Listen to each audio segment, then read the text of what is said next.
Hello and welcome to the FIFA eClub World Cup. We are live from Sky Studios here in London, England. It is the final. We are down to just the final two teams, Dijon against King Esports, and it should be a fantastic final. These were scenes earlier on today. You can see just what it means to these players advancing to the last set of matches in the final. There is King Esports, who have been phenomenal all tournament, and it is set to be a fantastic final matchup. Spencer, we've been here all weekend. What a tournament we've witnessed. Unbelievable. We've seen everything, you know, loads of goals, of course, some shock upsets, brand new format with the 2v2, which I've very much enjoyed. Yeah, the new format, just talk about that for those just joining us. It's played a real part in this tournament, hasn't it? The 2v2 matchup. Definitely. I mean, it's a Club World Cup, so we're testing the club, not just the player. Obviously, traditionally, FIFA's been a 1v1 esport. We're still seeing that with two single 1v1 games, but then, if necessary, we've had these 2v2 matchups, which have tested so much more in terms of team communication and work ethic and all those things, which is fantastic. Yeah, we started off with 4 groups of 4, so it's just a bit of a background as to how it started. 4 groups of 4 in a round-robin tournament, with the teams that finished in the top 2 places advancing to the knockout stages, which took place this morning. So from Group A, Manchester City, who were brilliant in qualification, and Wolves advanced. Then we had FaZe and Imperial advance from Group B. Group C saw Footballist and Dijon qualify. Group D, many people calling the Group of Death.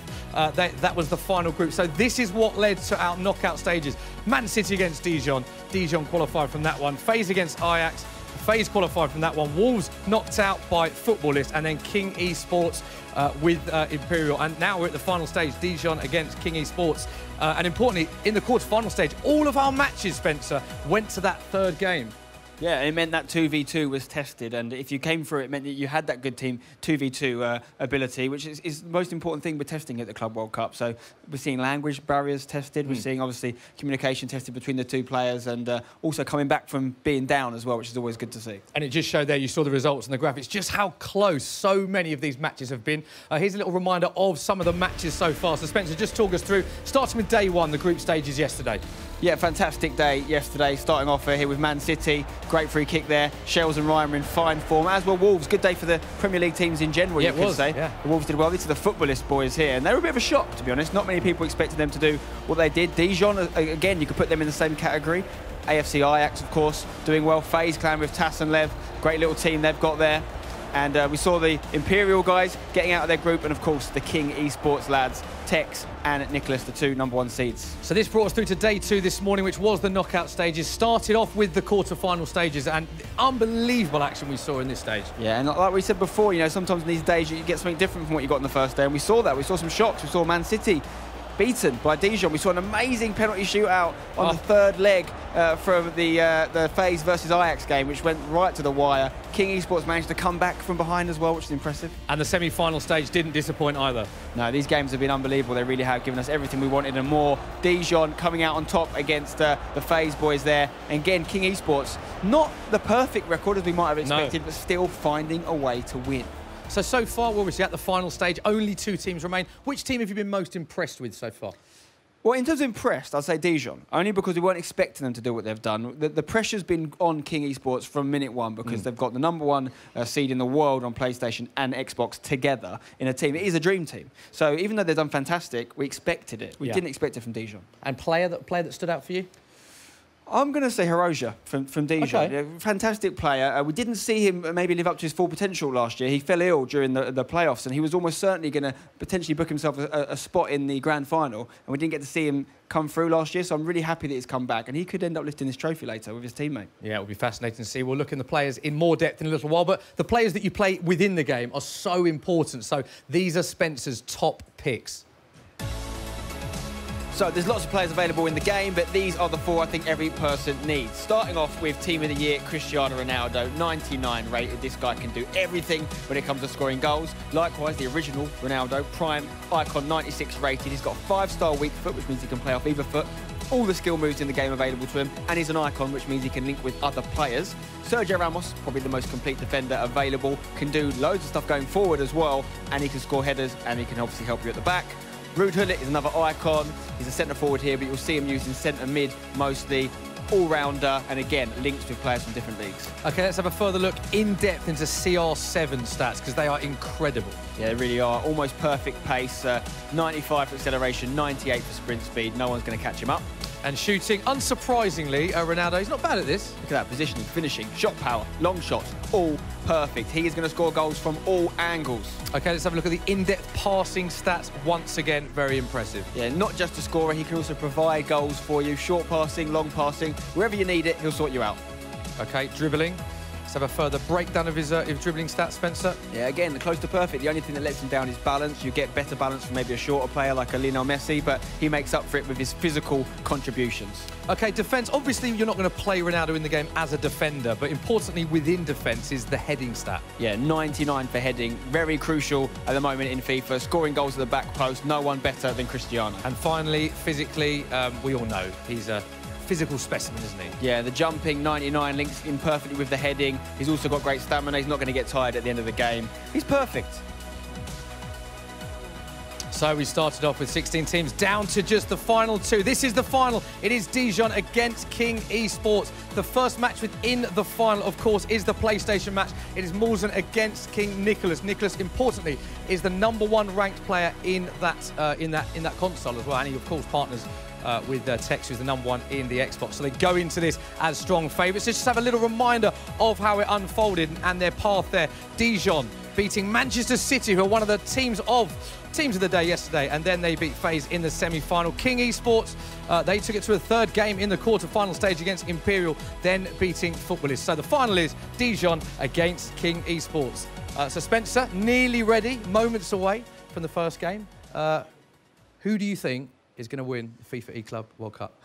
It would take a brave man to go against the King Esports boys. Even though they've gone to the third game every time, I think over 3 games they're close to unbeatable, and I'm not that brave. So I'm going to go with King Esports for the win. I thought you'd say that. Yeah. OK, it's time now to head to our commentators for our final matchup. Over to you guys. Thank you very much, gentlemen. And it is just moments away now, our grand final. $100,000 on the line, 16 teams down to just 2. And Gaskin, some people wouldn't have predicted Dijon to be here. Some people would have predicted King Esports to be here. But both teams, it's anyone's game at this point. 2 of our highest ranked players in the tournament against 2 of our lowest ranked players in the tournament in terms of global series ranking points. It really is an underdog story here for Dijon. They have a chance to upset the best of the best in FIFA. And let's meet those players, because they are some incredible ones. Yeah, it's time to get into this one. We'll see the 2 teams here. On one side, we have Dijon. And of course, that is made up of the 2 Frenchmen, Herozia and Mulzen. And on the other side of things, 2 sides of the planet come together. We have King Esports, represented by Tex, obviously from here in England, and Nicholas from Argentina. Everything is set up beautifully, Dan. Both of these teams have had so many interesting games and interesting scenarios they've had to come through to get to this situation. They've beaten Manchester City, Dijon. They've beaten FaZe Clan, and now they find themselves in our grand final. They would not have been expecting to be in this position, especially when they looked at where they stood in the rankings as individual players. But they've grouped up together. They're a team, they're a unit, and they have been absolutely phenomenal so far. And they have the chance to really prove themselves, not only as individuals, but as a team. But unfortunately, they have to go up against these 2 of the best players in the world on their respective consoles. Yeah, and so, talking about some of the best players in the world, these are currently #1 on the PlayStation 4 and #1 on the Xbox as well. So these are the 2 best at the moment. They've beaten Imperial, they've beaten Footballist, and here they are in the final. But before we get into our grand final, Adam is going to have a word with one of the Dijon players. Yeah, thanks very much, guys. I'm here with Team Dijon. Guys, how do you analyse your tournament so far? Because it's been a fantastic tournament for you guys, hasn't it? Yeah, we play well on 2v2 and 1v1 were difficult. So, yeah, we play good as a team, I think. Yeah. And a lot of people have King Esports as favourites. How does that affect your psychology going into it? Because you're going into the final as underdogs. We know that we will play the 2 best players of the world at the moment. So, yeah, it makes us enter the final without pressure. We are underdogs, so we have nothing to lose. OK, I'm not going to ask you in depth, but can you give us a little trick of the game plan? Have you got a game plan in mind? Tell us how you're going to approach this one. I will try to play possession, and we'll see. We'll see. OK, best of luck. Spencer is over with the opposition, King Esports. Over to you, Spence. I am. I'm in the royal chamber with the Kings. I've got King Nicholas here. Nicholas, big game coming up. How are you feeling going into this final? Excited, anxious, I think. Maybe, I don't know. Today I played better than yesterday, but I'm playing bad, but I hope I can win. Very modest in here, but yeah, you've got a big match coming up, and we've seen you in lots of finals before. Currently #1 in the world on PlayStation. Do you still feel motivated to go and get these wins when you don't necessarily need them right now? Yes, I am. Simple. He's still motivated, guys. This is Nicholas. Text behind him. Good luck to these boys. Good luck to Dijon. Let's go over to the casters. Thank you very much, Spencer. Always great to hear from the players and get some of their thoughts before we get into a grand final. The funny thing for me is Nicholas is saying, I've been playing bad all weekend, and here he is, still in a grand final. I mean, he has been nervous. He hasn't been playing to his best, but he's still the best player in the world on the PS4 side of things. He'll bring it out when it comes to the final. And talking of how the global series works and FIFA 19 and the ecosystem, this is exactly how what everyone is playing for. And basically, we have all of these ways to accrue these global series ranking points on the left-hand side. Then that moves towards these global series playoffs. The PlayStation players and the Xbox players will then compete for a place in that E-World Cup final. And it's all about those ranking points, Dan. Everyone wants to get to the E-World Cup final. That's what all of these players are playing for. That's what these global series ranking points are all about. And as I mentioned previously, we have 2 players who are very low on the global series rankings going up against our 2 top players. So you could argue it's more important here for the Dijon boys to get a result. Whereas for the King Esports guys, no pressure. They're already just absolutely destroying it at the top of the leaderboards. They're going to be comfortable. They're going to be cruising. But they'll also want to just stay on top of everyone else. For both of these players, they haven't won a title for their last few events. Tex, despite his dominance throughout the season, he has had semi-final after semi-final loss. He's back in a grand final now. He'll want to be picking up that title. Yeah, and those points are going to mean so much to those 2 young gentlemen from France here. And as you can see, we're about to get underway. This is the first leg now on the PlayStation 4. Nicholas versus Malzahn. It's Dijon versus King Esports. Let's get this final underway. So yeah, it's a 1v1 format in the first 2 games. 1 leg on PS4, 1 leg on Xbox. And then if we are all tied up after those 2 games, we do jump into a 2v2 scenario where both the players will play together on the same console. And of course, there might even be a coin flip depending on which console it is. It's all exciting stuff. And we should point out as well that there's no aggregate scores here. It's just wins. So if you win on one side in the first game, all you have to do is draw that second game. Just have to get more on the board than your opponents. Dijon, of course, playing in the red kit here, trying to drive around the outside of Alexandro in at that left-back position, Dan. And we've seen a lot of different fullbacks so far today. We have a lot of argument for who should be playing in left and right back, because we will see a lot of crosses played out from the wings, and those fullbacks are very subjectable to a little bit of a header here or there from the likes of Cristiano Ronaldo. So expect to see crosses left, right and centre, but both of these players, very possession-based football. Well, here might be an opportunity. This is where King Esports are so deadly. This is where Nicholas can really do damage. Approaching the edge of that 18-yard box, and the first strike of the game is turned behind by the 6'6" frame of Thibaut Courtois. And you might notice above the player's head in-game, that little triangle, it glows up red, yellow or green, and that is them trying to time their shots, as you see there with the header. Green shots are always going to create better chance at scoring a goal. Nicholas has struggled with timing those shots today, though, so he's going to need to be on form in this grand final. Well, he's looking to build another opportunity here, moving forward with Ruud Gullit. Nice little scoop turn round the corner. Again, another block comes in from the defender. An early pressure coming in here from Nicholas for King Esports. But Malzahn has dealt well with it. And that's a great ball through the middle. Ronaldo now. Ball back inside to Mbappe, takes it early. Comfortable save, though, for the German in goal, Manuel Neuer. And even though those shots from outside the box are unlikely to be sailing into the back of the net, it's just about putting a little bit of pressure on your opponent, make them think about moving their goalkeeper now that you can control them in FIFA 19. Then they start to second-guess themselves. A lot of mind games in FIFA esports. I mean, we've seen players try and implement those mind games even before. This is a great move, though, from Nicholas. Oh, and it's a fantastic finish as well. The fake shot from Cr7 completely sold his man. Nicholas is a championship player. He hasn't been in the best of form, but when it matters, he can turn it on. Well, I said he wasn't hitting the greens on those time shots, but when it comes to crunch time, he absolutely batters the ball into the back of the net. And now Nicholas can get back to his comfortable play style. He is so fantastic when he's ahead. As you can see, some little facts there about the players on the King side of things. We're not over-exaggerating when we say they are the best players in the world. It would be somewhat of a Cinderella story for Dijon if they managed to pull off this win in the final. However, every single round we've been saying they're the underdog, they're the underdog. But here they are in the grand final.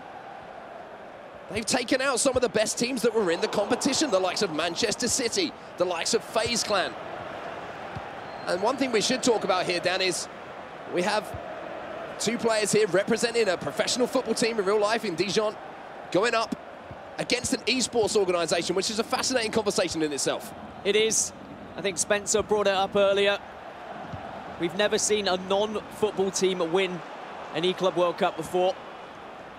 What a fantastic chance it is for King, having the two players that are representing them. But on the other side, for Dijon, I mean, Mulzen is our lowest ranked player here in Global Series ranking points, going up against the highest ranked in Nicholas. He would absolutely soar up the leaderboards if he were to get a victory here. He would move up into the top 10 mark, and that is almost guaranteeing himself that shot at playoffs later on in the year. Well, here's Neymar then. You see Vieira gets dropped in the middle there. The referee plays some advantage. Nice possession play coming in here from Mulzen. Can he create something off the back of this, though? Nicholas, known for how good he is at defending. The Frenchman's going to have his work cut out to break it down. 10 players behind the ball there for Nicholas. And the ball is just going to break away here. Is it going to be a set piece or is it going to be a goal kick here? As R9 is going to go into the book, and he's a player that you'll see be doing a lot of defensive work for Nicholas in that cam position. It is quite surprising how much they do utilise these forward players to come back and to defend, and to try and make sure that the CDMs can do their job, just sitting in front of the box, making sure there's no easy passes. And if you are wondering just how much money they're playing for in this grand final, it's 100,000 prize pool. Winners of this grand final will get $40,000. Not bad for a day's work. So then Nicholas has had the only real clear-cut opportunity so far in this game. And he's looking to double his lead here, tries to find the quick pass back into Cr7, the goal scorer. And it has been a little bit of a cagey affair. You've got two possession-based players going up against each other here. And Nicholas again snaps into the tackle, but the ball falls back to Mulzen here, and he can start another attack. But Nicholas is more than happy in these kind of situations. He's called the Iceman for a reason. He sit backs, he absorbs the pressure, he's comfortable. He doesn't mind if they're going to be shooting from there because the goalkeeper is moved across. Easy save. And now he can just build from the back once again. We've got to remember Nicholas was the first PS4 player to win a cross-console final, which means Xbox versus PS4, in over 2 years, just a month ago. Just take that in, yeah. Just think about how big that is, how good this man is. And the reason he won that, the reason he was hailed as the best player, or one of the best players in the world, was because of his defensive attributes. He does sit back, he does allow his opponent to press, but then he dives in just at the right moment, pressures with those centre-backs, using those left-back and right-back players to pull themselves in, almost like he's got 4 centre-backs at times. And he also knows how to score a goal as well. As I say, when he gets around this area of the pitch, you know that the switch is about to be flicked, he's about to burst into life. But patience, the name of the game here. Has that 1-goal advantage. Neymar now on the turn. Fortunately for him, the finish wasn't what he's looking for. Courtois gets behind it. And just as the half-time whistle here is about to be blown by the referee, Nicholas has that goal advantage. The right idea from Nicholas, though, going forward, trying that low-driven shot just on the edge of the box. If he had sent that left or right of the keeper, it was probably going in. But unfortunately, he didn't time the shot. Maybe he's not confident in his timings because of a couple of rough shots earlier in the day. But it's going to be job done in this first half, unless there's a twist here from Mulzen going forward. Well, speaking of twists, it's Mbappe who's twisting and turning, but he can't find the space. Nicholas just smothering him with that defence. And King Esports looking very, very good at the end of that first half. Dijon, they've got to answer back here in this second half, but it was a half of not too many clear-cut chances, Dan. There weren't that many chances. I think it was only 2 chances for Dijon in the end. Possession was pretty fair, 51% in favour of Nicholas, but 49% for Mulzen. Now, Mulzen will be presented with chances. He knows that. He knows Nicholas's play style. He knows that Nicholas is going to offer up a little bit of space in the midfield. He just needs to be very aware glancing around the pitch, using the radar at the bottom of the screen to say, okay, I've got a free player here, let's use Mbappe out on the left or the right, depending on which side he's putting him, and really utilise those crosses. And the interesting thing here is how this affects the second leg of this grand final. We move over to the Xbox, where you'll have two new players coming and joining the action. You'll have Tex coming in for King Esports, and of course you'll have Herozia coming in for Dijon. Now, if you're coming in off the back of a loss, you have to win that game. But the mentality is very interesting if you come off the back of a win as well, because you're thinking about not losing the game. You're thinking about not throwing it away. As Mbappe is taken down in the box by his French compatriot there, Raphael Varane, but the referee decides nothing to be given. Something that definitely Mulsanne will be aware of, though, just diving in a little bit. Does need to be careful in the penalty area. Doesn't want to give away a penalty to Nicholas and allow him to get a 2-goal cushion here. At 1 goal, anything can happen in FIFA 19. We've seen so many last-minute equalisers, last-minute winners in the tournament thus far. And if it's going to be anything like what we saw in the quarterfinals and the semi-finals, it's not over till the final whistle is blown. And look at this. Ruud Gullit has the ball around 40 yards out from goal. And there was 10 players from King Esports just sat behind the ball. That's what he's got to work out how to get through. But Mulsanne can't get frustrated like that. He can't just start hitting them from 40 yards out because he can't find the passes. He needs to be patient, play it back to the central defensive midfielders, start looking out wide, start looking for space. We might see a formation change from Mulsanne, maybe going into perhaps the 65th minute. Maybe something like a 4-2-2 perhaps to offer even more width. Something that he'll definitely be considering. Well, the crowd are roaring in game here as we approach the last half an hour, and this is usually where you will see some changes being made, just to give them enough time to be impactful on the pitch. You'll see some substitutions, get some fresh legs on. But again, it's Nicholas who's on the attack here. Managed to get around the outside of his man in that full-back position, but the driven cross into the box cut out well. Now on the counter-attack, Dijon and Mulsanne need to find a chance, Dan. Need to carve something out. And of course, thanks to the camera angles, you can see the coach just sat there by Mulsanne as well, someone who can kind of whisper in his ear, maybe take one headphone off just to let him know maybe what he needs to do, what changes might need to happen. And of course, his teammate as well just sat behind him. Very different. We've seen teams just experiencing comradeship. Whereas for Nicholas and Tex, when they're in their 1v1s, they're very much in the zone. Don't chat to each other much.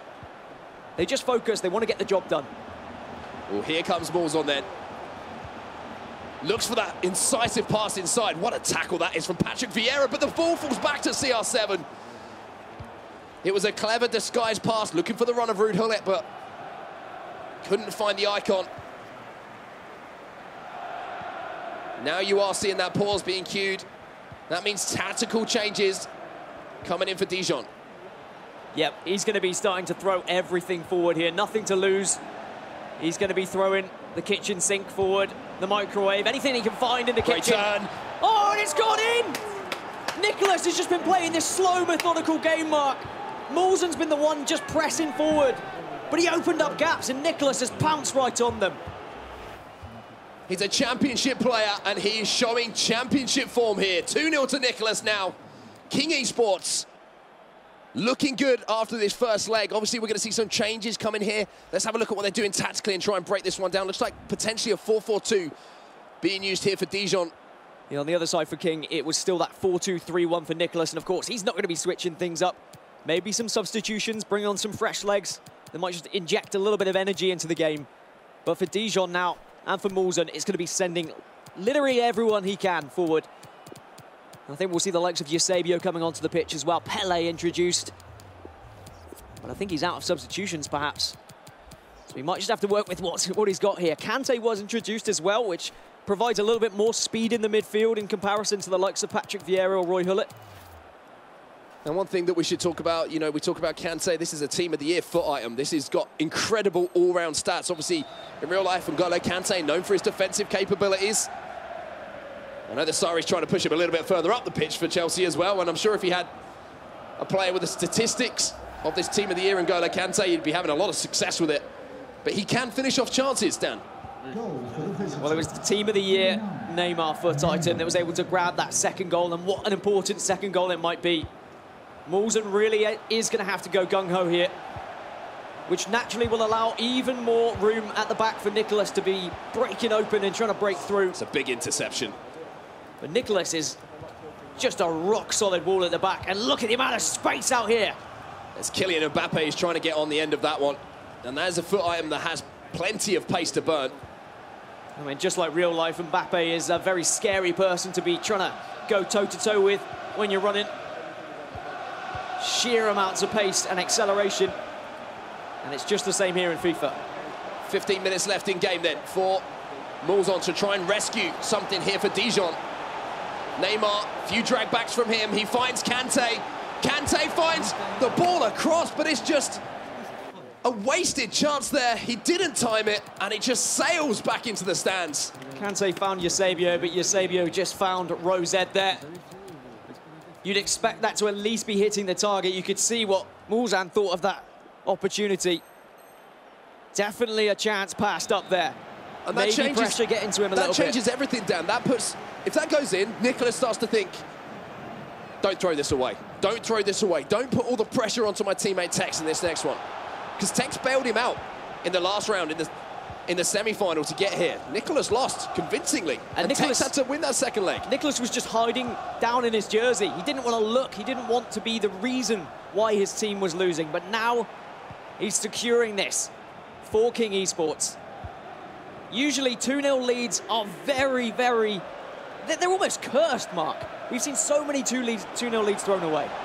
Well, Modric is looking to make it a 3-goal lead here. But Nicholas is very good at managing the end of games here on FIFA 19. Won't take any unnecessary risks. Make sure to keep possession of the ball for as long as he can, and with the pressing up the pitch of Moulson trying to just wrestle possession back to even fashion a chance before the final whistle will go. It just means that everything is starting to play into the hands of Nicholas here. And unfortunately for Moulson, he's not really offered much throughout the entirety of this game, and he would need 2 goals now in just 5 minutes to have any sort of opportunity. Kante will get to that ball first. Eusebio. Pull it now, looking to orchestrate something towards the end of the game. Might have a chance to shoot. He finds Eusebio inside the box. He finds nothing. No net.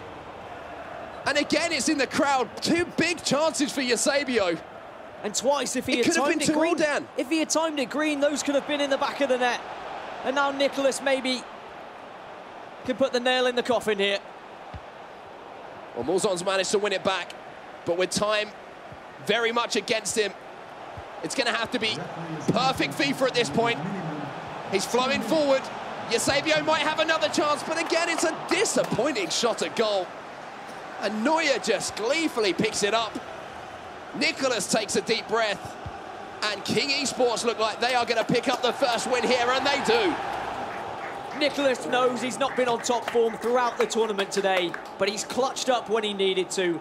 An absolute champion performance from him. Solid at the back, amazing going forward as well. Very patient with his play, very methodical. And it has been an absolute masterclass from that man. We've saw it before in London, and we're seeing it again here.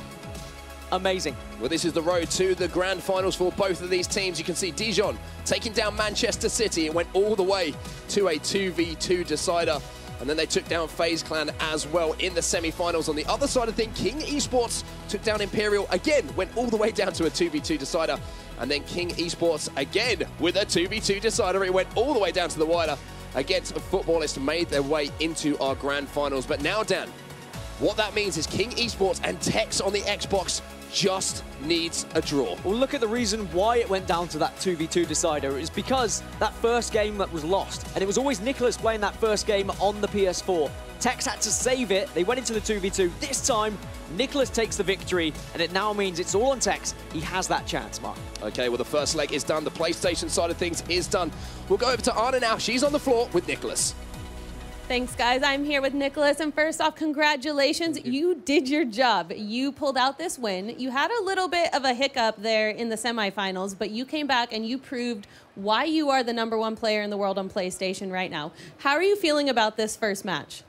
Luckily and finally I played well in this tournament and in the most important moments. So I'm so happy to win PS4, and I don't know, just waiting for Tex. It's going to be an interesting game with Tex. And what about going against Dijon? They're not very well known, so you haven't seen Mulzen play very often. How do you prepare for going up against a game plan you're not very familiar with? Always I try to do my game. So if he play like possession or like that, I need to be able to contrast. Right. Well, congratulations. We're looking forward to this next leg. Thanks very much, Arna. So it is, as you said, Spencer, advantage King Esports going into the second part of the final. It is indeed, but the crucial thing here, in the knockouts so far, not once have we seen both King guys win. It's always been one, and then the other one's dropped a game. And have you been surprised about that? Because they are the #1 ranked player in each console. So that's probably quite a surprising statistic, isn't it? Yeah, maybe some of the natures of them. Tex losing 5-2 to Lyrics was quite shocking, but these are all one-leg games. Traditionally, other tournaments often over 2 legs, so many times in previous tournaments, you might have seen them drop a game only to overturn it in the second leg. They don't have that opportunity to do that here, so they've got to be on their form in that first sort of 12-minute match. Interesting hearing Nicholas talk to Arna there, saying he's finally coming good, finally playing well. He has been playing well, but he just sets himself very, very high standards. Well, top of the world, that's what you're going to do, right? Even when I was talking to him off camera and I said, you know, I'm going to talk to you about being #1 in the world, he's like, no, I'm not #1. Well, you are. No, you are actually #1. There's the leaderboard, you're top of it. He's like, it's not my personality. I'm like, numbers don't lie, mate. You're #1. OK, he is #1, and he started it off brilliantly in the final. We can have a look at the goals. Spencer, talk us through these goals. Slow start, you know, 0-0 after the 16-minute mark, but then the quality really showed here. Yeah, he took his chance well. Little drop inside onto the left foot of Ronaldo and made it 1-0. And it's always going to be difficult to get back in a game that you go behind in against Nicholas, because he's so good with the lead, so good with the ball. So he was 1-0 up at this point, and we didn't see much more action, to be fair. Nicholas was quite good at closing it out, but into the second half here, he does get another chance. I think it's on with Neymar on the edge of the box here. Gets on that right foot, into the bottom corner, past the keeper. Coach there, very happy about that one. And it's the movement. Both goals involved that kind of drop of the shoulder before they hit the final shot. So it's pretty much the perfect victory, really. Didn't concede any goals. Yeah. You know, sometimes you see these guys win these sort of 6-5 games, and they send you for a whole kind of a roller coaster ride of emotions. Much better just to come in, get your win, get out. Yes, well said. So this is what it means for the draw. The first Blood 2 King Esports 2-0 victory over Dijon. That is on the PlayStation leg. The next one is on the Xbox. We are going to be back in 5 minutes very shortly. Stay with us for the next leg of the final.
Welcome back to the FIFA eClub World Cup, live from Sky Studios in London, England. We're at the final stage, and Spencer, advantage King Esports. It is indeed. 2-0, Nicholas won in the first leg. You see him there, fist bumping, and his race could be run now. He might not have to play again. It all depends what happens in this second leg. He gave his buddy Tex a nice little cushion. See, with Nicholas winning 2-0, all Tex now has to do is not lose. And it's safe, it's secure. It will be a King Esports victory. But that's a goal that was as well. That was a great goal, and that's what Nicholas does. You know, he's so composed, doesn't rush the chances. Doesn't matter how many defenders there are around him, he'll find a way to score. Very composed, isn't he? He is, yeah, and he's been here before, many different finals over the years, and he's usually there or thereabouts every tournament, as is his partner Tex. And this is what it's meant for the draw so far. So that is game 1 within the final done. King Esports 2, Dijon 0. Nicholas beating Mulzen 2-0 in the PlayStation leg. So it's now Xbox, Harosia against King Tex. That is our next matchup. Very, very shortly we're going to see that. Big game for both players. We've got to talk about Tex because he has been a phenomenon this tournament. Been a phenomenon all year, hasn't he? Yeah, his gap on the leaderboard right now is insane. He's got, regardless of what happened at this tournament, he would have been #1 in the world still afterwards, but he's going to be actually extending that lead even more. You see him there, pretty relaxed to be fair. He's been put in a good situation, as we talked about. Nicholas has done him a favour. He hasn't got a lot of pressure on him going into this game. That doesn't mean it's done and dusted, though. Harosia is a very, very good player. This is one of the probably most high-profile games Harosia's played in. We would have seen more of him last year if it wasn't for an illness. So I'm very happy that he's got this opportunity now and to maybe remind us what Harosia is capable of. You could say, listen to this, go on. It's French Dijon versus English mustard. Okay, I see what you've done there. Yeah, see what you've done there. I think that deserved more of a reaction actually than it got. It's a thinker. It's a thinker. Well, but I liked it anyway. Traditionally, though, light ripple there. Traditionally, English mustard is stronger. I have heard that. I have heard that. Yeah. That got a better reaction than the other one, interestingly. I want to talk to you about the body language as well, because we saw in the quarter-final and semi-final stage, it was so animated here. Teams going crazy. Very calm. Look at the players now. Very calm and relaxed. Is this what you usually see in the final stages of the tournament? Well, it's all eyes on them now, isn't it? It's different when you've got 4 or 8 games going on at once sometimes. You don't feel like everyone's watching you, and you can get up and you can be animated, you can cheer. Don't get me wrong, I'm sure we'll still see that, but it definitely feels that way earlier in the tournament because you've got so much going on at once. These guys now, everyone's watching them. There's a sense of calm, and likewise, they're in the second leg of a game that these 2 individual players haven't actually played in yet. So they're not quite hyped up yet until that first whistle is blown. Yeah, it'll be interesting to see what happens. Time to head over to our commentators, Richard Buckley and Brandon Smith. Thank you very much, guys. And yes, we've seen one game out of a possible 3 if it needs to go that far, of course, here at the FIFA eClub World Cup Grand Finals here in London at the Sky Sports Studios. What the first game we saw? Kind of, if there was a plan to follow, King Esports are following that plan. That was the classic Nicholas performance I've been waiting for from the entire tournament. We feel like we've not seen his best. That was the Nicholas performance that we've seen for the last 2 years. Grinding out the game, getting the goals, and killing it off, making sure that his teammate, Tex, from F2 United, is 1 90-minute match of FIFA away from being a Club World Cup champion. And of course, you can just see the asterisk there next to King Esports. His name means they've won the first match on PlayStation. If you have just joined, this is the FIFA eClub World Cup Grand Final. The winner will walk away with $40,000. And both players will pick up 1,500 Global Series ranking points each, but will help if you're King Esports because you're already #1 in the world on PlayStation and Xbox. It's going to ensure you're even closer, and you might as well just book your place in that grand final. Look, for Tex, it'll put him on about 6,000 points. That's a mistake. Nearly a penalty as well. Yeah, seen penalties gave for that. It put him on about 6,000 points, I'm pretty sure. It'd extend Nicholas's lead back to the top over the chasing pack, Stefano Pina, Joxan, Mo Alba and Aga on the PlayStation. Of course, we want to hear from you guys. Hashtag FIFA eClub World Cup is the hashtag to get involved in the conversation. There's been 2 days of action. And this is the final hurdle. And we'll find out who will win this competition on the 3rd time it has run. We're going to have a new name, a new winner. Picking up that check at the end of play. And a check, as I said, worth a lot of money.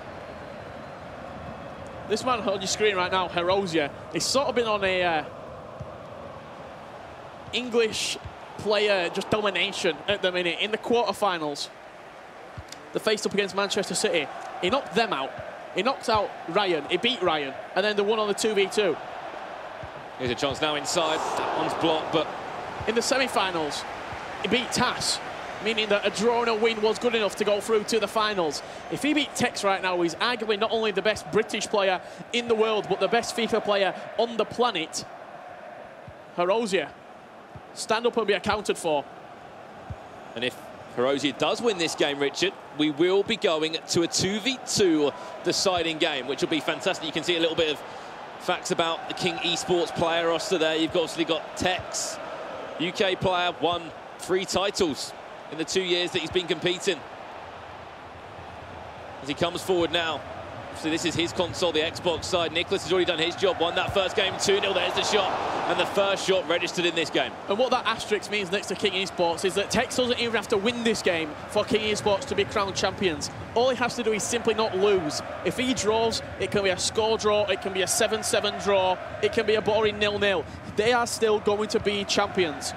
As long as Tex doesn't lose the game, Nicholas and F2 Tex will be the champs. Of course, that will mean as well that it will be Tex's 3rd title this year. FUT Champions Cup #1, picked that one up in Bucharest. The LQE at PGL won that. And we're just kind of entering the second half of the Global Series, the competitive year. And to win 3 titles... But a second for Nicholas. Exactly that. Be domination from both of these two. First shot, as we said, only come from Tex. He's playing that blue strip. Working the best chance. Of course, in this eSports edition's FIFA Ultimate Team, Neymar into R9 Ronaldo, the icon, the legend of the game. Building up the perfect chance. Can he get a shot away as well? This will make it 1-0 in the game. Deflection out for a corner. When we first saw that this roster was assembled for the Club World Cup, and it comes from post flash corner. The best player on the Xbox, the best player on the PlayStation 4. We're asking, surely no one's going to beat these. They have suffered defeat throughout the competition. They both suffered defeat today. I was talking to Tex earlier on, and he said, look, as 1v1s simply haven't been good enough. It's our 2v2 game that's pulled us through in the tough rounds. And when we've needed to play well in 2v2, we have played well.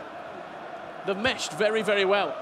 Quickly as well. And the funny thing we've said, Richard, is that at occasions they've played better in 2v2 games. 100%. Which you wouldn't expect out of the two that have, you know, done so well this year in the 1v1 events, the FUT Champions Cups, the LQEs, and throughout the competitive year. See Vitality Brian there, sat behind Herozia. Being a coach and a friend, if anything, this weekend. Tex again. We haven't really seen a chance from Herozia yet. Yeah, he's seriously under pressure. The way that he likes to play the game, a lot of possession. Strangle his opponents into making mistakes. But right now, Tex is taking the game to him. We know Tex has got this. We've seen him control games with possession before, frustrating his opponents into mistakes, into positions that they don't simply want to be in, and then capitalising on them. Of course, the Football Club of Dijon in that French league. I'm sure they'll be so happy with how their FIFA pros have gone. This is unbelievable from Tex. 2 fake shots in there, was dispossessed after all, but saw the idea, you saw what he was trying to do. However, still goalless in this game. You mentioned it more than anyone, Richard, that Herozia, possession-based player. Tex, this year, defending's always been one thing that he's improved upon. As he comes forward now, his attacking sense has always been good. Comes forward there, sure that's going to be a chance for him. Ronaldo back to goal, and that will be the opening one here. 39 minutes on the clock, and you have to say it's been coming. Got really fortunate there that the ball did bounce to him inside the box. You're going to see it on the replay. I think it takes a heavy touch off his centre half. I think it might have actually been Patrick Vieira dropping back and doing a bit of defensive work from CDM. Ronaldo quick on it, 99 attack positioning. You see the heavy touch there, just from Vieira. It sort of bounces off him, back to goal. Tex times it green and fires it into the near post. But more importantly, fires King Esports into a lead and puts them one step closer to being Club World Cup champions. Just thinking about this game here, I think the general consensus of most of the other FIFA pros would probably want Tex and Nicholas to win, looking at the Global Series rankings, because they're already at the top. Yeah. You know, they're doing really well. In other people's eyes, they wouldn't want to give away 1.5k points to the likes of Herozia and Molzen that are going to be jumping up ridiculous amounts. I think I've got it down here that Molzen, even if they lose this game, he's going from 229 to at least, I think, like 15th on those Global Series rankings. On the other side of that, Herozia jumps up a total of 45 spots as well, from 57th to 12th. Yeah, great movement. Just shows what one good tournament can do for you. Even the players who have won 625, 450 ranking points, they're still going to be going up the leaderboards, up those standings, and putting their name amongst the pack chasing the playoffs. Here we go, half-time approaching us slowly. We said about possession, Tex has been all over Horosia. 60% possession I saw there. We'll look at some of the stats at half-time. You can see there the saves, or the efforts I should say, 6 shots I believe. We'll have a look at the half-time stats there, but you're halfway there, Tex. You're winning 1-0. 61% possession for Tex at half-time with 96% passing accuracy. On the other hand, Horosia, he's not getting a lot of the ball. He's not registered a shot yet, and he's only got 86% passing accuracy, which at this level is simply not good enough. Straight into the second half now. See Brian behind him, been involved in the scene for a very long time. Lovely ball from the kickoff. Oh, nearly.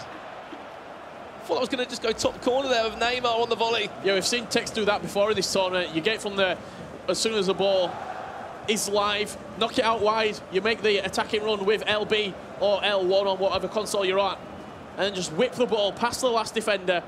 You got to time it right. The timing's the main thing to beat the offside trap.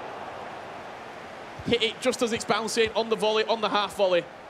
If you can add a timed finish into that as well, your chances of it going in drastically improve. It'll be quite a dangerous finish as well. If it's timed green, we know how that means this year on FIFA 19. It's going to at least hit the target, if not the back of the net.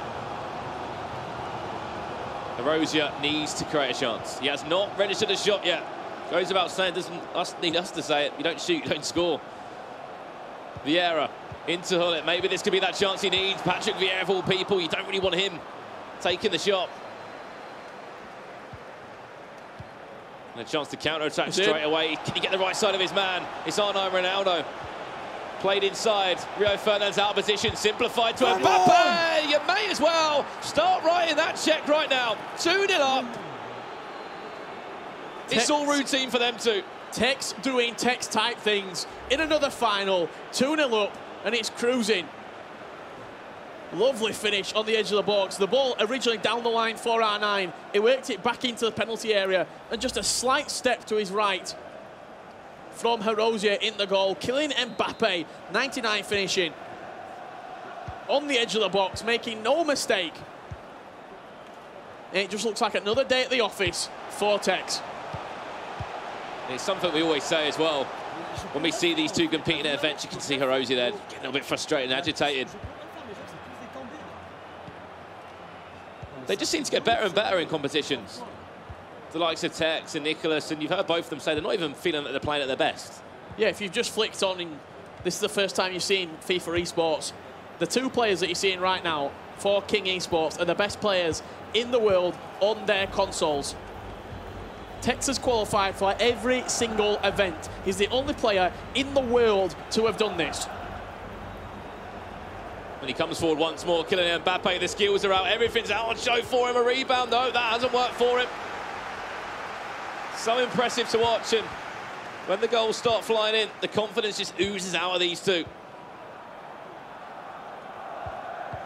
Horosia still has not registered a shot. Could this be that chance? Can he play the through ball? Yes, he can. Cristiano Ronaldo, all the time in the world, a goal back. And what a big goal that is. Could that potentially spark the comeback for Horosia? Is it going to be a formation change from the play? You can see both sets of formations and tactics on your screen right now. It's Tex on the right, Horosia on the left. 4-2-3-1 for both of these two as well. Kind of the way to play competitive FIFA, it seems. No real changes. I think more of just a pause just to calm the nerves potentially from both of these two players. To take a few words of wisdom on board as well. I think his controller's potentially died there. Well, he can't move on. No, he's all right now. As we know, the score 2-1, a goal back from Dijon. In the 63rd minute. First chance he's created, to be honest. Had to take it because they wouldn't be coming by him. Yeah, first chance that he did create, and he slotted it past the goalkeeper. Very nicely did Horosia.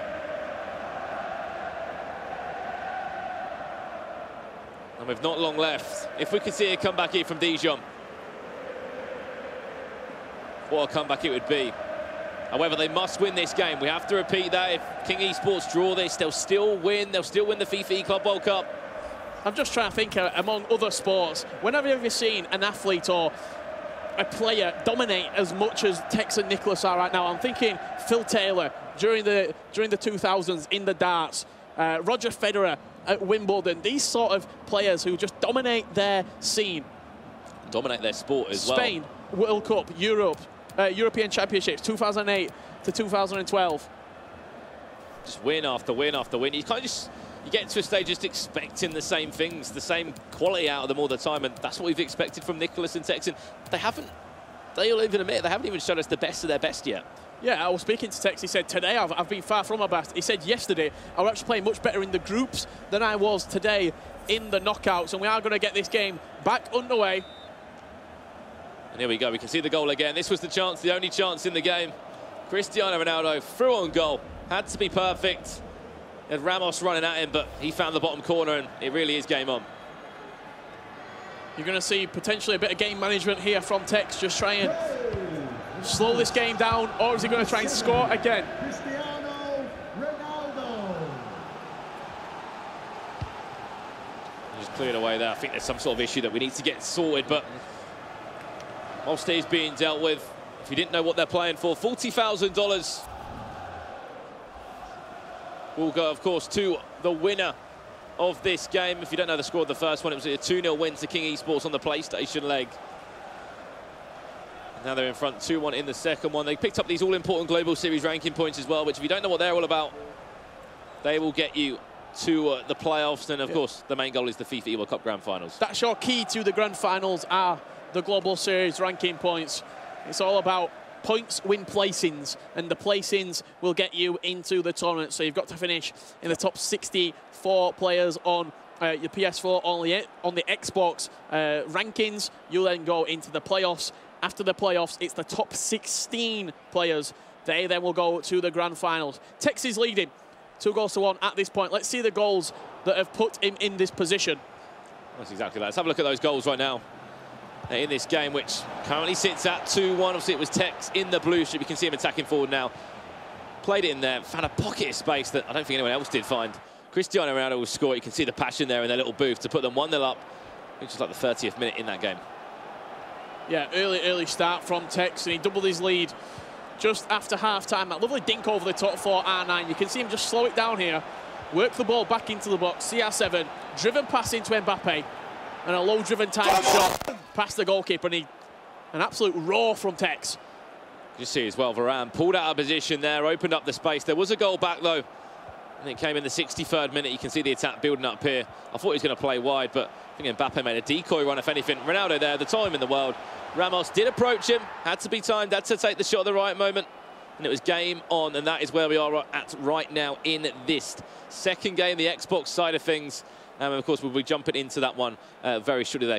Can it be done? Can it be brought back? Can we go to a third game? Like 30 minutes to score 2 goals. Herozia back against the wall performance. Adam and Spencer, how you been seeing this final so far? That's a very good question, isn't it? How we've been seeing it. Tex has just been carrying on where he left off earlier on today. Yeah, it's just so hard to stop the score. That's the crucial thing. I think Herozia could get a couple of goals that he needs. It's whether he can stop Tex scoring. Yeah, I think is the hardest thing, because the guy's just so good, particularly when you have to attack against him. Obviously, you're going to open up a little bit and leave room for him to counter. So it's going to be difficult. Yeah, it looks very calm, cool and collective, as he has done all tournament. We've got the goals, the highlights from the first game. For those who missed the first, this was the first matchup in the final. Spencer, just talk us through this, because they started very strongly, King Esports. Yeah, so obviously this is the PlayStation. This is Nicholas here for King in the blue against Mulzen for Dijon. And Nicholas takes that 1-0 lead. And both the guys are just so good at finishing. And what you're seeing with Tex in the last leg is the timed finishing be used so well. Nicholas here is just as good at it. Mbappe, Team of the Year Mbappe into Ronaldo. These Team of the Year players have been so crucial all weekend long. There's Neymar, of course. Didn't make it in the official Team of the Year 11, but they got a little 12th man bonus, if you like. That's a great finish against Courtois. A lot of different goalkeepers used this weekend. We've seen Courtois, we've seen De Gea, we've seen even Manuel Neuer, I believe Nicholas uses. But he secured that victory there. Aggregate not important though. It's just about getting the W, which he got. All that meant then was Tex had to avoid defeat, which right now he's doing. Yeah, it's important just to go over that as well, because they need to win, don't they? A draw is no good. They're 2-1 down, so 2 goals Horosia needs, providing Tex doesn't score another one, which is hard as well, isn't it? Yeah, he just has to find a way to win. And if he does do that, Horosia, it'll take it to that third game, 2v2, which is a complete, I wouldn't say it's a lottery, but it's much more moving parts, because you've literally got 4 people running about controlling the players instead of 2. OK, we're ready to go back to the commentators. Richard Buckley and Brandon Smith. Thank you very much, guys. And yes, we're jumping back into this one now at the exact same point that we did leave it. If you didn't know the story, obviously 2-0 down in the first game, the PlayStation leg.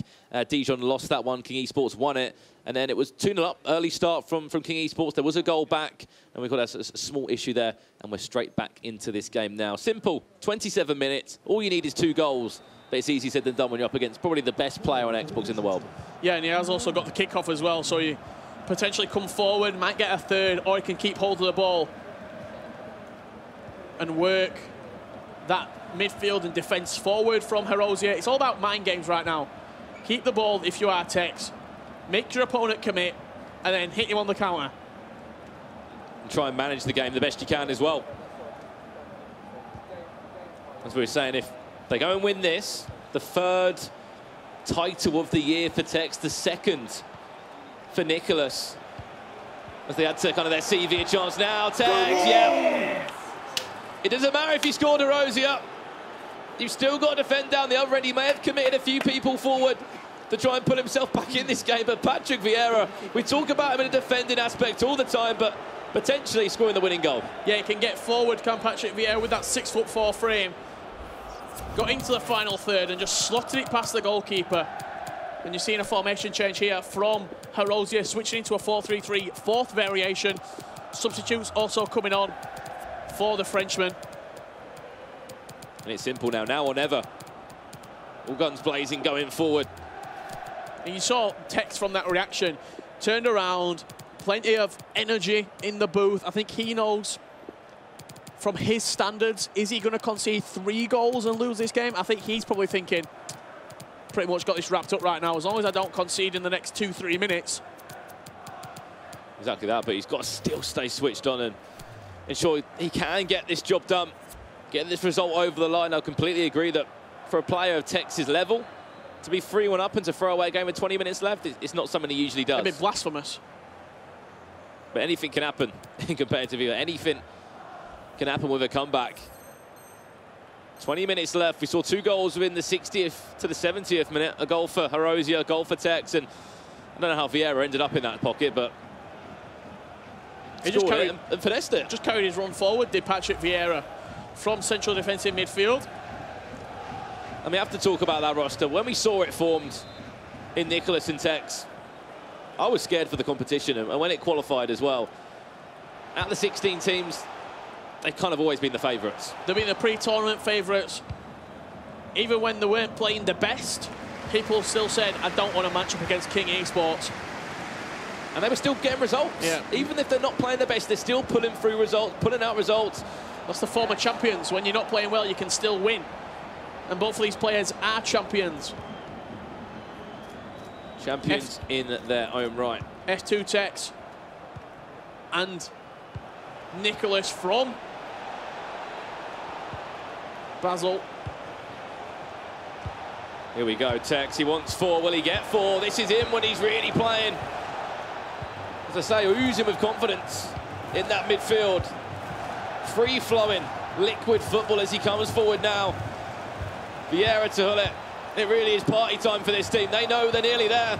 $40,000 in the bank. Want another goal. Just to conclude it, Vieira. If he scores, beyond for a hat-trick. Oh, what a goal. What a goal. What a move. What a FIFA player we have here. Sometimes just someone build this man a statue. He is actually next level. To really appreciate the whole goal, you need to look back. Record this. Wind it back. See all the passes involved. You've got to be thinking, what? 15 passes involved in that move? 15 passes. The drag backs. They're just tiny, intricate details. Tex and Nicholas will be your Club World Cup champions. Start writing that check. $40,000. And have the name on it of King Esports. The Argentine and the UK FIFA player, #1 in their rankings. They'll still stay #1, of course they will. Not another one. Wow. That would have been an unbelievable strike from Eusebio. There's not many people in esports, in sports, that just get better and better in a competition. There's not been an event yet that Tex has been grouped. He's only 17 years old. And with his opponent, or with his teammate, I should say, in Nicholas, just add them two together. So good. Stevie G is on. Tex, a massive Liverpool fan. I'm sure he would thrive at the opportunity. He's going to try and score them as well, isn't he? To really enjoy this final. You have to say commiserations to Dijon. Again, they've really put up a fight and done so well. Steven Gerrard showboating now, trying to enjoy himself. They know it's over. A few minutes left, Richard. And we will have a new FIFA E-World Cup champion. 2 years in a row for Bromby it was. In London in 2017, went to Paris in 2018.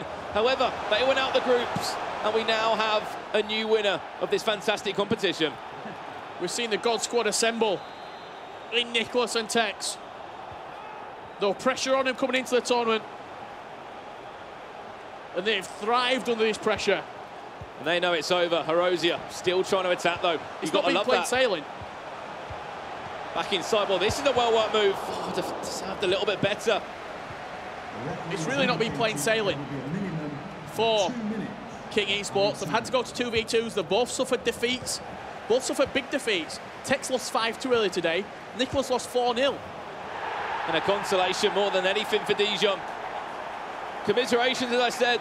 This is massive for these guys. Massive. They're going to still get $20,000. They're still going to get 850 Global Series ranking points each, which is going to do fantastic stuff for their, you know, their record for this year. Yeah, they're placing in those in the rankings. They're going to jump up. Herozia 57th to 12th on your screen, and you're looking at Morzin 229th in the world to 15th.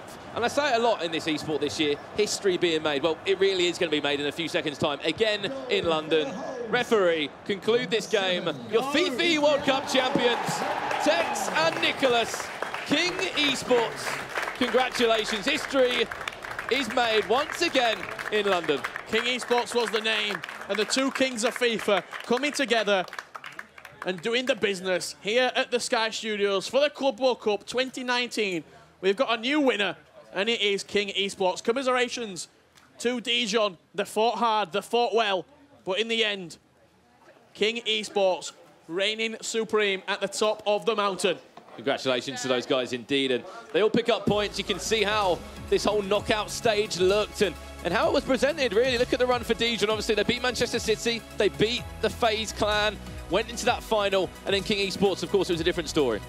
Just one team too many for Dijon. King Esports, a tough game against Imperial. It took him to the match 3 against Footballist. It was a 5-2 victory from Tex and then a 2-0 victory in the 2v2. And in the end, it only took 2 matches to crown them champions. It did indeed, and what a fantastic tournament this has been. The 3rd time the FIFA Club World Cup has run. It's back in London again, and we have a new winner in town. Hello, I am here with the boys, the champions who just won. You guys from King Esports, you truly earned your crown today, didn't you? Coming into this tournament, you have been known as the favorites. Was that harder, being known that everybody expected you to win today? Yeah, we're both first on the leaderboard, so it's like there's a lot of expectation from outside people, but we managed to cope with it and came through, and we finally won. I didn't lose in the semi-finals. You definitely did not lose in the semifinals. You guys were an all-star team. We've said this many times, you're the top of the Xbox, the top of the PlayStation. So you had that pressure on your shoulder, but you made it through. How are you feeling about this last game and how you played? Yeah, so when Nicholas won, I was quite confident in myself to win. So yeah, Nicholas started off and I managed to finish it. You did. Well, I'm going to offer you guys congratulations. I'm sure you are very happy in bringing home. You were the first ones to not be a football club, to bring home the FIFA eClub World Cup trophy. Yeah, it feels good. Everyone says, oh yeah, the patch come out, Tex is patched, but nah, once again, we're winning tournaments. So. Well, congratulations. Thanks for being here. Thanks very much, Anna. Great to hear from the winners there. How calm, collected are they still? So cool, aren't they, even in victory? But he's got used to it. That's what happens when you get used to winning. You know, it's not an unfamiliar place for Tex or Nicholas to be in. And you see a similar sort of pattern from Tex, which is throughout the tournament, he'll kind of play his chances down. Even off camera, you'll hear him say stuff like, I don't think I'm going to win, I'm playing really bad. Yeah. As soon as he gets that trophy, he turns into top of the leaderboard. It's what I do.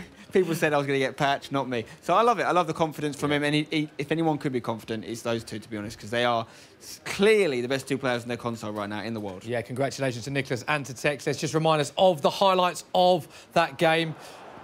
Brilliant game that we saw, Spencer, wasn't it?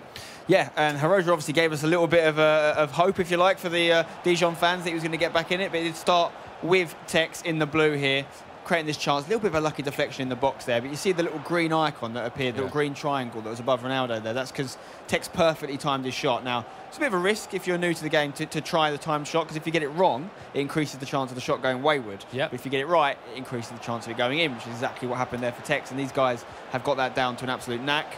And here's Tex again. Almost a driven pass inside the box, only about 10 yards away.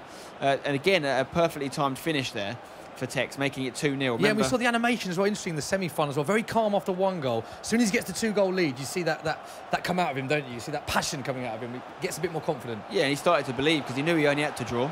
He must have been thinking here, a little bit of doubt creeping in for Tex there as Hiroja gets the goal. But Hiroja still had to score 2 more goals at this point, which is a big ask if you're not going to concede any against a player of Tex's quality, which is exactly what ended up happening. Neymar on the ball here, playing it into Ronaldo. Good football with Eusebio. Lovely goal this. Great run from Vieira, continued it from deep. And you see there, keeper movement very key this year.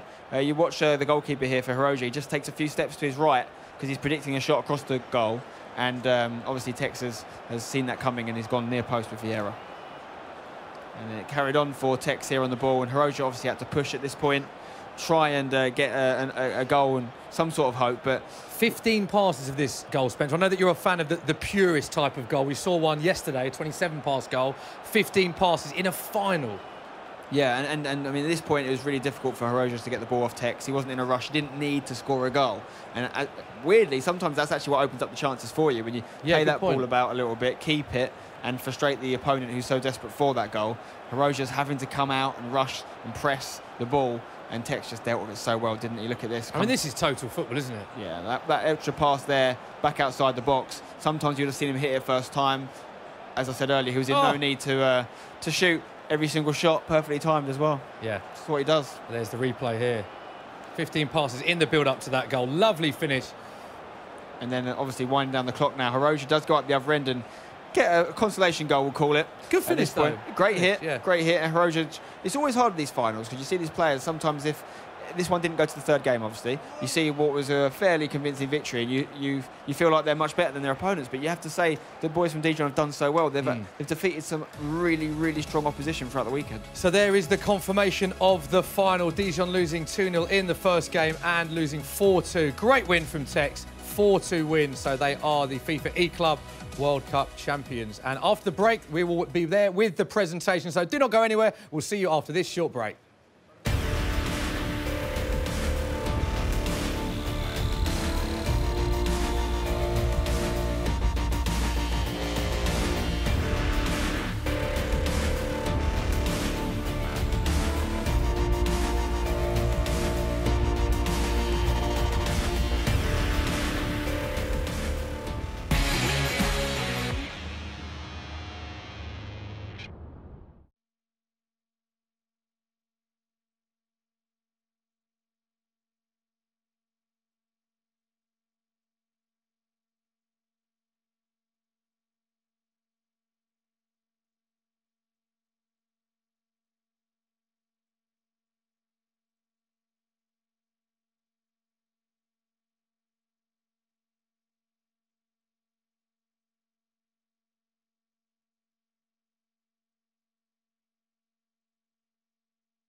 Welcome back to the FIFA eClub World Cup here in Sky Studios in London. We've just seen King Esports win the prize. Nicholas and Tex, who are absolutely phenomenal yesterday and today.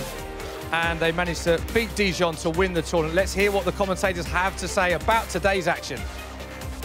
Well, yeah, it was a fantastic tournament. Obviously, 2 days of action. 16 clubs came all the way to London from all over the world. We had teams from Saudi Arabia, of course, you know, UK-based teams, literally worldwide football clubs, esports organisations getting involved. I think there was 9 esports organisations or 7 football clubs involved. So, you know, a complete mixed bag. But in the end, won a new name on that eClub World Cup trophy and an esports organisation. Yeah, I think having an esports organisation now almost in the history books of the FIFA Club World Cup, it's a great step forward. We'll probably see more teams getting involved next year. I think there are over 200 different clubs or organisations or agencies all trying to qualify for this Club World Cup. So it's had great exposure, global exposure. Just seeing some of the teams that have come together. Nicholas and Tex, British and Argentine, Colombia and Japan with Prime Ninja. So it's great to see just everyone getting together and supporting this great great tournament. Yep. Little comment on the winners, Tex and Nicholas. I love that post-match interview from Tex, just sort of saying, you know what, silence the doubters. They might have said I could only play well on that current patch. I've just won another event on the brand new patch. What are you saying now? What's the next excuse? Exactly that, and you know, he did so well. He's going to win his 3rd title, his 3rd event, of course, of FIFA 19. Nicholas picks up his 2nd event. However, we're going to go over to that trophy presentation now. Congratulations once again to King Esports. So, Spencer, delighted to say we're here with all the finalists here, the winners and, unfortunately, the losers, but all winners in terms of how they played in that final game. What did you make of the final before we have the presentation? Well, amazingly, it was the first game in the whole tournament these guys didn't get taken to the 2v2 setup. The first one they didn't have to play was the final. That's kind of what you want, really, is to get it done before it goes to that. I think both these guys were in the game. Yeah, they weren't one-dimensional matches by any chance, but these two are just so good at shutting out. It's quite strange, isn't it? It's a good point you make there. The one match they didn't go to 2v2 is in the final when you expect the pressure to be at its highest. That's what these guys do. They're so used to it now. They've been in so many finals. Just this year alone, let alone former years. So it shows you with that experience does come the ability to see these finals out. OK, we'll speak to the winners who are absolutely phenomenal, of course, but we'll speak to Dijon quickly. Dijon, how did you feel about that game? Commiserations, of course, but a fantastic tournament overall. Yeah, we had a great tournament. In the finals, we faced the best team with the 2 best players of each console, so we knew that it would be difficult. I mean that the 2 games were actually one-sided. They actually deserve to win the tournament, so there is no more to say. Yeah, well said. And you went into the tournament as big underdogs, of course. You must be very proud how the tournament progressed, but looking back on it, very, very tough opposition in the final, wasn't it? Yeah. As I said before, yeah, we're underdogs, so the final, yeah, we try our best, but it was not easy, and yeah, they managed to win. But we are proud of our tournaments anyway. Yeah, and how did you find the 2v2? Because obviously the 2v2 setup was new to this year's tournament. How did you find that part of the tournament? I think this is actually the best tournament I've played. This format is the best for me. Like, we can have emotion with our partners, so yeah, I would like to see this format more often. It's actually really cool. The best tournament he's played in, would you agree with that? You enjoyed it? Yeah, I agree. I think it's the best tournament I played too, because yeah, 2v2 is really fun to play, and also yeah, we can play with our teammates, and yeah, I think it's really good, and I hope we'll see it more and more on FIFA. Yeah. And it's very tough when you play against such great opposition like you did in the final step. But any regrets? Anything you'd have done differently looking back on how the final unfolded?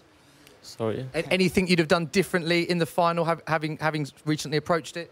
No, I tried to play my game, but they were just better. I am actually playing competitive FIFA since 5 years, and for example, Tex is winning all the tournaments this year, and he's actually the best player I've never seen, so I can't say no more. He's just better, and they have to win the finals. Well said, and congratulations on a fantastic tournament. Spencer, before we get over to these guys, quick word on Dijon, because they were underdogs coming into the tournament. They got to the final. They should be very proud of how they did. 100%. Not only really proud, they've got loads of points on the Global Series leaderboard as well, which is really good to see. Very magnanimous in defeat as well, which is great. And also, special mention to Hiroja, obviously, who fell ill last year, missed out on playing in the big tournament at the end. Great to see you back. More of the same from you, sir.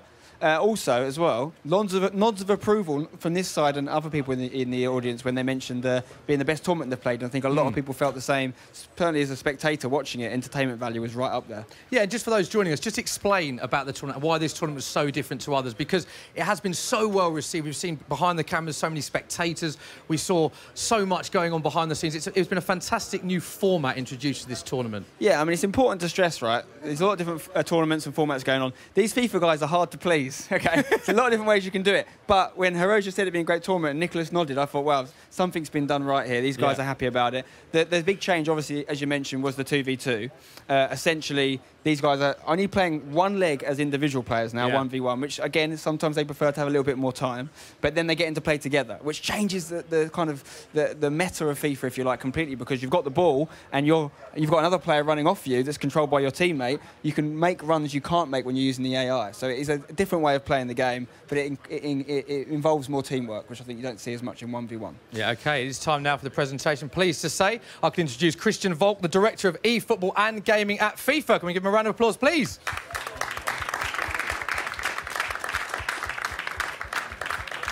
Commiserations, of course, to Dijon.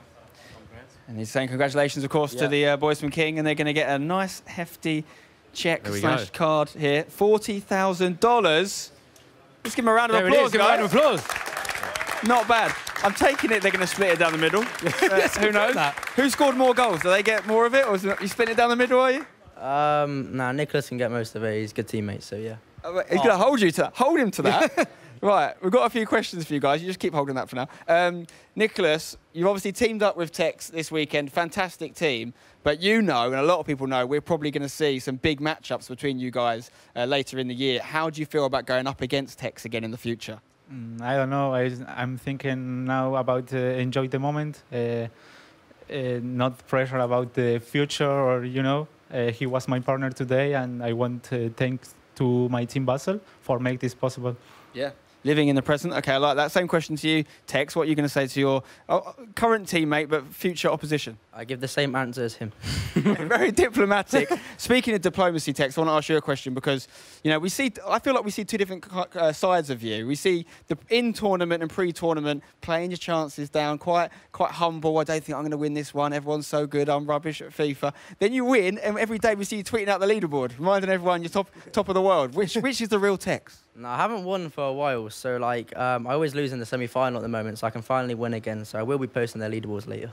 He's going to be posting the leaderboards. Have you got a message for that chasing pack? Because there's a pretty big gap now between you and second place. There's a good gap between you and second place as well, of course, on PlayStation. But there's a lot of people that didn't make it to this tournament probably watching. MS Dasari comes to mind. What have you got to say to him watching at home? I don't really have anything to say, but everyone thought after the patch I'm gone, but I'm still here. So. He's still here, and he's no signs of stopping either. No, yeah, fantastic. Spencer, just explain as well, because there's big prize money we spoke, but the points are so important in terms of the overall global series. I mean, these two have won a huge amount of points, haven't they? Yeah, they've both picked up 1,500 points, which is massive. And we can see the highlights of the final now. Yeah, this is how they did it. So this is obviously King Esports in the blue here, making their way into the box of Mbappe.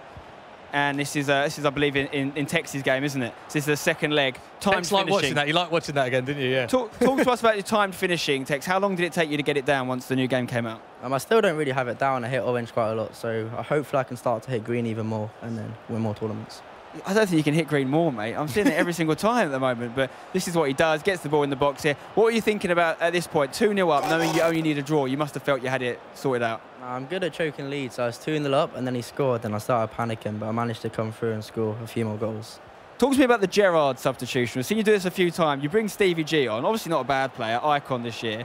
You bring him on and you start flicking the ball up a little bit. Is that just to give the crowd something to enjoy? No, he's a great player. You should have seen him last weekend. I scored a banger with him, so yeah, what a player. Why don't you start him then?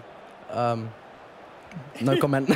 He's great. He's not quite Team of the Year standard. Is that what you're saying? But no, Stevie G, great sub to bring on. Obviously, Liverpool fan is Tex. And it was the icing what a goal this was, on the cake. What a goal. Patrick Vieira, does he do that for you a lot? Nah, but the next goal was even better. Well, what football? Yeah, he's not seeing the same humble Tex that when he gets his try. I don't blame him. I don't blame him. If I was sitting on top of the leaderboard with that much points between me and second, I'd be exactly the same. I'd probably be worse. Look at that for a strike. And another great goal. I mean, it's just... Great goal after great goal. Yeah, this is a dangerous team. You know, everyone's talking about being a fan of this 2v2 format. If we see it more in tournaments and these two stay as a team, they're going to be very, very hard to beat. And that was how he wrapped it up. This was actually Hiroja getting one back. Good finish this, yeah. Yeah, and fair play to those guys again. The fantastic tournament, Dijon. These guys had a lot of pressure on them from day one. You have to give them plaudits for that because it's hard, sometimes hard to deliver on that pressure. But Dijon came, not out of nowhere, but relative underdogs, getting all the way to the final and picking up a lot of points themselves as well. Yeah, so huge congratulations to Tex and to Nicholas, our winners today. Fantastic. Well done. So there is confirmation of the final. King Esports didn't need the 2v2, 2-0 in the first game, 4-2 in the second game. So they are crowned FIFA eClub World Cup. So just before we end, Spencer, I think it's applicable to end on this event on a whole because many people, not just ourselves, but behind the cameras, saying this was one of their most enjoyable events on the calendar. Yeah, I've been fortunate enough to work on many, many FIFA events and all 3 of the eClub World Cups. And the format's changing each time, in my opinion, for the better. You know, we saw the involvement of non-traditional football clubs, and we've seen the first winning non-traditional football club today with King Esports picking it up after Bromby won the first 2. And we've seen the addition of the 2v2, which I think is fantastic.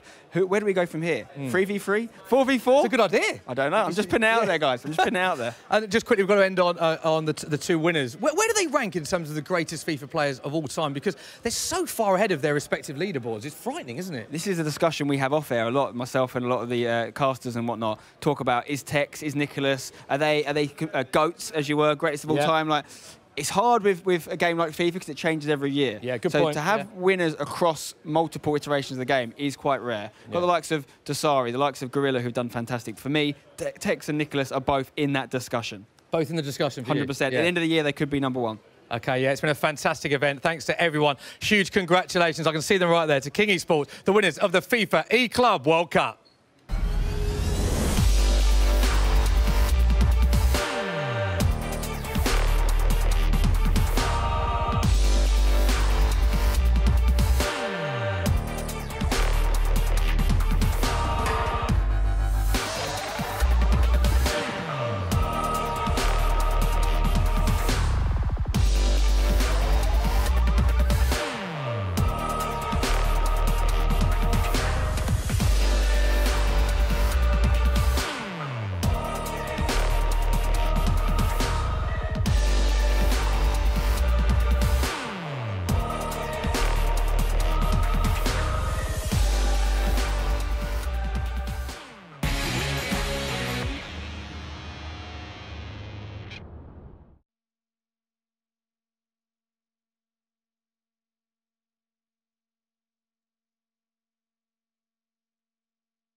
John, is this good or bad? This is good, isn't it? Bad.